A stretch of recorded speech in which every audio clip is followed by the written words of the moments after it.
Alors bonjour tout le monde, aujourd'hui je vous fais une vidéo quick, fast, rapide mais efficace, en tout cas je l'espère, sur le risk management et je reviens un petit peu avec le ratio 3-1 parce qu'il en fait partie beaucoup, c'est comme ça qu'on va pouvoir mettre en place notre risk management. C'est une des choses les plus importantes à la bourse. C'est la seule chose sur laquelle tu as un contrôle. Pas à 100%, mais pratiquement. Tu ne peux pas savoir combien tu vas gagner, tu ne peux pas savoir comment va être la journée en frais de gain, tu ne sais pas où est-ce qu'un stock va aller, tu ne sais pas jusqu'à combien il va aller, tu ne sais pas non plus combien il va descendre ou perdre, etc. Mais tu peux le contrôler. C'est la seule chose que tu peux contrôler à la bourse, OK? À une pièce près à peu près, là, OK? Puis je vous explique le tout. Donc, le risk management pour ne pas blower le compte. Et là, cette stratégie-là ici, toutes mes stratégies sont surtout pour ceux qui ont des petits capitals, qui débutent, qui tournent en rond. Tu peux avoir un gros capital, mais tu n'es pas un trader gagnant. Hein? Ça aussi, c'est pour vous. Si tu ne sais pas de quoi je suis en train de parler sur un max loss en daily, puis un max loss par trade, ben cette vidéo est pour toi, mon ami, là, OK? On reste ici, on s'en va pas, on écoute la vidéo. Alors, on va regarder tout ça ensemble. Là, je cherche ma souris. Et on va parler vite, vite, vite du ratio 3-1. 2.5, 3-1, là. Donc, 2.5, 1, 3.5, 3-1. C'est à peu près pour les nouveaux, pour ceux qui débutent, ce que je recommande le plus. Ce n'est pas coulé dans le béton, mais c'est ce que je vous recommande. Un moment donné, vous allez gagner en constance, en confiance, vous allez être green, ça va mieux aller, le capital va grimper, on va pouvoir commencer à jouer dans du 2-1, etc. Mais allons-y avec le 3-1 pour débuter, si vous voulez bien. C'est quoi le ratio 3-1? Ben, c'est plutôt simple, c'est que peu importe ce que tu trades avec la volatilité qu'il a, la possibilité de gain et de perte, on veut quelque chose qui est possible d'avoir du 3-1. Le 3-1, c'est s'il y a 10 cents de gain possible, c'est que je veux en perdre 3. S'il y a 15 cents de gain possible, je veux en perdre 5. S'il y a 20 cents de gain possible, je veux en perdre 7. OK? J'ai-tu besoin d'aller plus loin? Je pense que non. Je pense qu'on a compris. Donc, ça, c'est mon ratio 3-1. C'est le mouvement. Le mouvement, c'est ça ici. Comment je peux un peu deviner, découvrir? On m'avait posé la question, puis j'ai une vidéo là-dessus. J'aimerais bien pouvoir vous mettre des petits liens en passant. Vous n'avez qu'à cliquer sur le lien qui est ici ou le lien qui est là. Mais j'ai pas assez d'abonnés, tabarnak. C'est pas encore fait pour moi, ça. Je suis pas assez king encore. Un jour, peut-être, je vais pouvoir vous mettre des petits liens. Tu n'as qu'à cliquer sur la vidéo. OK, on revient aux moutons. Donc, pour vite, vite, vite établir, savoir à peu près ce que tu es en train de trader, puis combien, parce que quand je fais un trade, je sais déjà tout à l'avance, ou presque, qu'est-ce que je vois, qu'est-ce que j'ai comme plan de match, qu'est-ce que je visualise, qu'est-ce qui va arriver, puis qu'est-ce que je veux pas qu'il arrive. D'accord? Ici, exemple, j'ai une montée, une montée, une montée. On va donner l'exemple qui est à 2 $ et qui a réussi à monter à 2,40. Wow, what a move! OK, on est content, c'est beau, c'était tout un move. On sait déjà qu'on a un move qui se fait, puis il faut aller voir l'historique, mais je vous l'ai dit, j'ai une vidéo, vous avez juste à cliquer là. Ah non, on peut pas. J'ai une vidéo qui explique tout. 40 cents de gain de hausse et j'ai une descente de 15 cents. OK? Je sais donc qu'il est capable de me faire des mouvements de 40 cents avec des pertes de 15 cents. OK? C'est à peu près, là. Hein? C'est un pattern que je vous donne, là. Je sais que ici, ça l'a breaké. Ici, ça l'a breaké. Donc, 2,40 est ma résistance. Et mon nouveau problème, c'est là que j'ai un bug. Je drop de 15 cents, donc on s'entend, hein, 2,25 ici. Et j'attends, j'ai un pullback qui se fait, j'ai toute une stratégie que vous avez juste à trouver la vidéo, les candle new high, toutes ces histoires-là que j'ai adoptées à ma façon pour vous avec petit capital, parce que cette stratégie-là vient toujours bien pas juste de moi, elle existe depuis longtemps, mais je suis allé apporter mes grains de sel. Donc, 2,25, je suis 2,25 viennent de topper le bas et je rentre 2,28, 2,29. Là, on est autour de ça à peu près parce que c'est ici que je viens de rentrer. Mon stop loss, mental, ou si vous voulez le mettre, mettez-le, je le déconseille, mais bon, pour commencer, débuter, ça peut être une belle idée. Vous êtes devant l'écran, vous êtes là. Il n'y a pas vraiment de raison de mettre un stop loss, surtout que pour certains brokers, mettre un stop loss fait que tu ne peux plus vendre. Tu dois canceller cette histoire-là, en tout cas. Bref, là, ça, je vous épargne ça. Et étant donné qu'on sait qu'on fait des 40 cents de hausse avec des 15 cents de perte, on sait que ici, ça c'est ce qu'on sait là, à peu près. On sait qu'ici, je vais avoir un bug. Donc, je peux prévoir 15 cents. J'ai déjà 3 cents de moins de prévu. Donc, je peux prévoir un move de 12 cents. Hein? À 15 cents, mettons, mais il est poussé celui-là. Mettons un 12 cents. 12 cents, ratio 3-1. C'est quoi mon max loss? C'est 3 cents. OK? 4 cents maximum. Donc, on est là-dedans. Donc, 2,28 ou 2,29, je sors à 2,24, 2,23 maximum, etc. OK?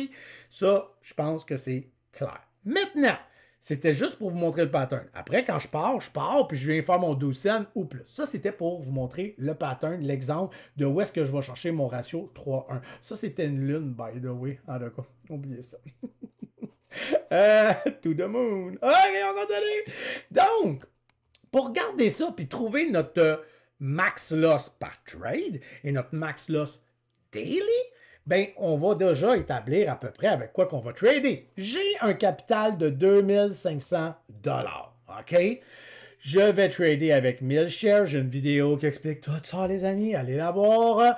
Donc, 1000 shares, on s'entend-tu que ce que je viens de vous montrer, là, des hausses de 15 cents et des drops de 4 cents, là, je vais vous le faire vite, vite, vite, là. Ça égale 150 $, parce que c'est 10 $ de la scène.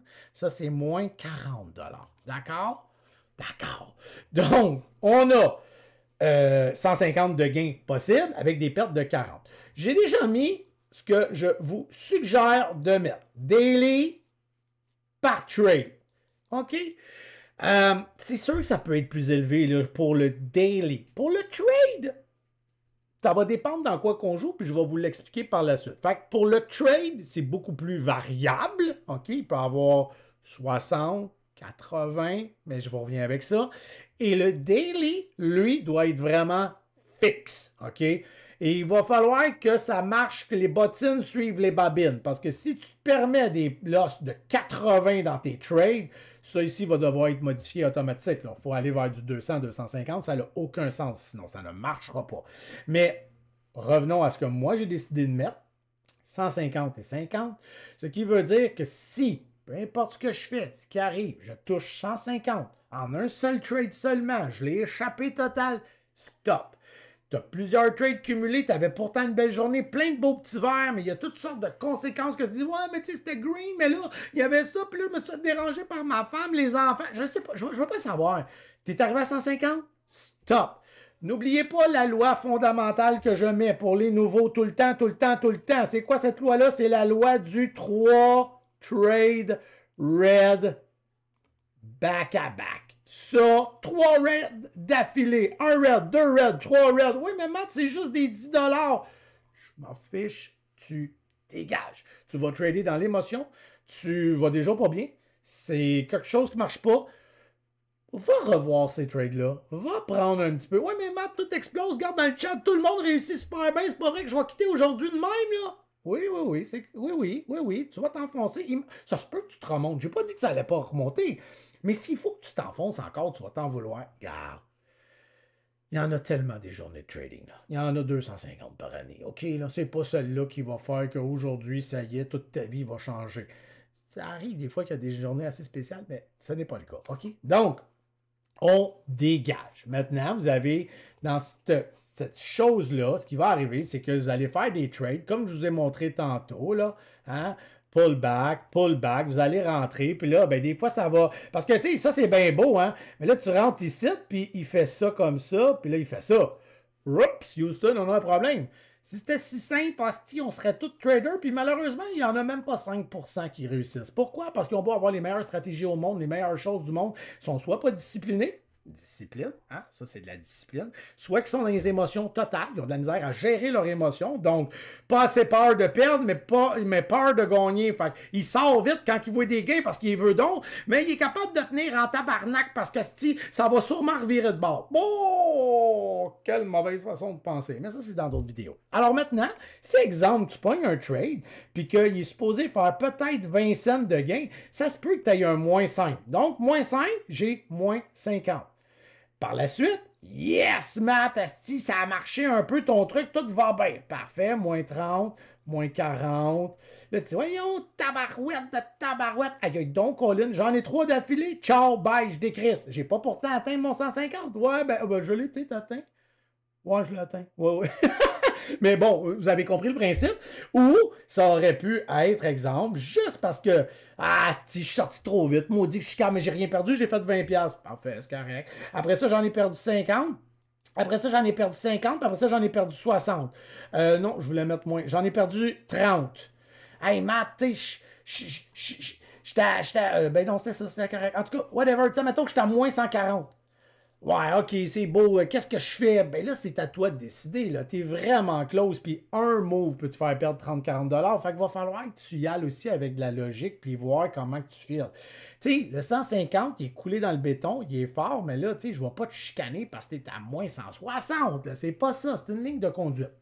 Maintenant, ça que c'est établi, il n'y a plus de raison d'avoir des journées catastrophiques. OK? Un trader qui débute, un trader qui commence, de toute façon, devrait avoir vraiment pas beaucoup de trades dans sa journée. À moins d'une journée incroyable qui a fait un nasty move avec plus 150, OK? Plus 150, il fait comme tabarouette, j'ai 300$, man, je capote.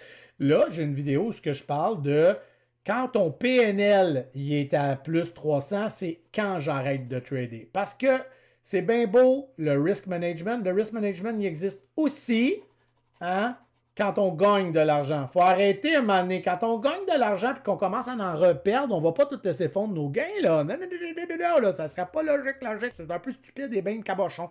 Je le fais des fois. Donc, le risk management, c'est ça. C'est de risquer par trade. C'est d'avoir une stratégie. C'est ultra important. Un maximum. Et oubliez jamais, parce que je vais l'oublier, qu'est-ce que j'ai fait, et par jour. Maintenant, il y a, dans certaines vidéos, une stratégie, dans la stratégie, je vous parle là, de choisir le bon stock. OK, aujourd'hui, on avait un exemple parfait, puis je me suis fait décoller ailleurs. Je serais supposé avoir une journée record, et c'est tout l'inverse qui est arrivé. Ça n'a pas rapport avec les mêmes choix que je vais vous expliquer. Là. Moi, c'est juste que j'ai fait des choses qu'il ne fallait pas. Bon. Exemple, tu as un stock à 2,25, puis tu as un autre stock à 2,25. Ben, il y en a un que je vais dire, tu touches pas à ça, puis il y en a un autre, je vais dire, fonce là-dedans. Et toi aussi, tu vas devoir dire, ouais, celui-là, à ta minute. On regarde ça ensemble, le comment du pourquoi. Parce qu'il y a des stocks qui sont à 2,25 actuellement, qui sont partis de 1$, OK, et qui ont fait floc, floc, floc, floc, floc. Donc, il était à 1, il est monté à 1,50, il a droppé à 1,30, il est reparti, il est allé jouer à 2,10, il a redroppé à 1,90 et puis putain, il est allé péter le 3$. Wow! Wow, wow, wow! Ici, on a quelque chose qui est volatile à côté. Est-ce que c'est mauvais? Non, c'est juste que ton risk management devient fucké en salle. Parce que tout ce que je viens de t'expliquer, là, on n'a plus la même chose du tout, là. Là, il va falloir que tu prennes en tête que si ici, là, j'ai eu 20 cents de drop, même presque 25, ça ici, là, 1000, ça, c'est des moins 200, moins 250 si tu te plantes royalement. On s'entend, là, tu n'es pas rentré en haut, sacrement, là. Tu es rentré ici à 1,36, mais ça bouge à coup de 10-15 cents. C'est ça que je veux dire. Les mouvements, en fait, ce qui va arriver, c'est qu'il va dropper une 30, mettons, là, tu sais, je sais pas trop, là, j'ai dit 1,36, mais... Et là, tu le vois, là. 1,35, 1,36, 37, 32. Là, tu sais, comment 32, sacrément? On était à 37? Où est-ce qu'il est passé, asti, le 36, le 35, puis le 33? Ben oui, c'est comme ça, la bourse, là, Chris, là, c'est pas si simple que ça. Donc, 32, 33, 34, 35, puis là, ça bouge, là, c'est comme... Bon, est-ce que tu es prêt dans les... à vivre 10 cents de drop? T'es rentré à 1,36, il a droppé à 1,27. Matt, j'ai cliqué. Hey, man, j'ai eu la peur de ma vie. Je viens de sortir de là. Oh! 9 cents de perte, ce qui est un risque en passant. C'est un risque ratio normal. 9 cents sur une possibilité de 30, 40 cents. Aucun problème, même que tu aurais dû être capable de tenir. Tu aurais dû être en mesure d'encaisser 15 cents. Mais t'es malade, Matt, c'est mon daily lost. Ça se peut-tu qu'on soit dans un stock qui n'est pas fait pour toi pour l'instant? C'est peut-être pas le bon moment d'aller jouer là-dedans. OK, Matt, mais je peux-tu le prendre en baissant mes quantités? La réponse, c'est oui. Mais en tant que débutant, en tant que nouveau, je baisse pas, moi, mes quantités. Même dans des stocks qui bougent de même, non. Si j'ai décidé d'aller vers ça, si j'ai décidé d'aller là, est-ce que perdre 15 cents pour en faire 45, est-ce que c'est un ratio 3-1, ça? Oui. Donc, il est où le problème? Mais c'est que j'ai le capital pour le subir, parce que j'ai aussi les émotions pour le subir, j'ai l'expérience. C'est la même chose que le stock qui est ici à 2,25, qui, lui, est passé de 1,50 et non 1 $.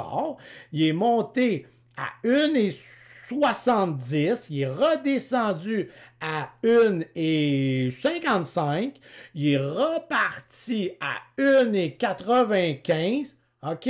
Donc, lui, il me fait des moves de 20 cents pour des pertes de 7 cents ou des moves de, on va le mettre à 25 pour des pertes de 10. T'sais? Bon, donc j'ai des risques de perte de 5 cents pour en faire 15.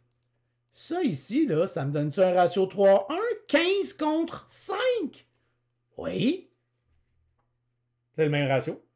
Mais je vais t'avouer que tu as raison. 1000 shares versus 1000 shares. 1000 shares moins 150. 1000 shares moins 50. Oh, Matt. Oh, Matt.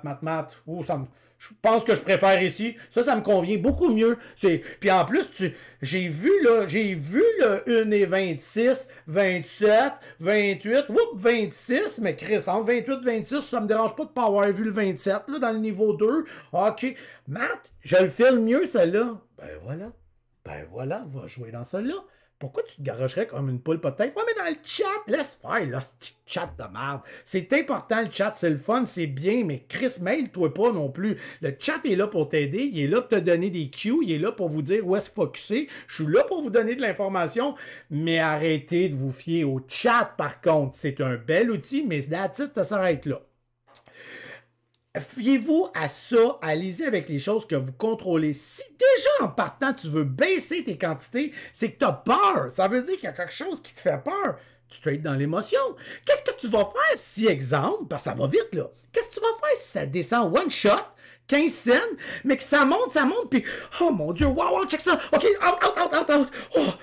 Ça continue, ça va faire « Ah, oh, mais j'étais tellement nerveux, Matt, asti, écoute, quand j'ai vu le PNL, tabarnak, monter à 200$, je suis sorti. » Ouais, mais t'es plus dans ton ratio pantoute. T'es sorti à quoi? À combien? À 20 cents. Mais oui, mais c'est un move, c'est un stock qui fait du 45 cents. Je le sais, Matt, mais oui, mais tu suis plus du tout ton ratio. Risque management et ratio, c'est ultra important. Donc voilà pour la vidéo. C'était quick, fast. J'espère que ça vous donne des idées, des comment trader. Choisissez les stocks. Un nouveau trader ne devrait pas trader plus que 3 ou 4 fois par jour, à moins d'une journée exceptionnelle. Et là, oui, tu veux qu'il fasse beaucoup de trades pour gagner en expérience, cliquez. Mais cette expérience-là de cliquer, elle peut se faire sur le virtuel, elle peut se faire sur du paper. Pour des petits comptes, ce qui est important, c'est d'avoir le moins de pertes possible. On veut doubler le compte au plus sacrant pour pouvoir avoir plus de latitude, trader moins dans la peur, etc. Sur ce, j'espère que la vidéo vous a aidé, j'espère qu'elle vous a plu. Et comme je l'ai dit, c'est plein d'autres petites vidéos remplies de pépites d'or. Passez une belle journée, soirée, week-end, semaine. Je ne sais pas à quelle heure tu écoutes la vidéo, mais ciao, peace and love!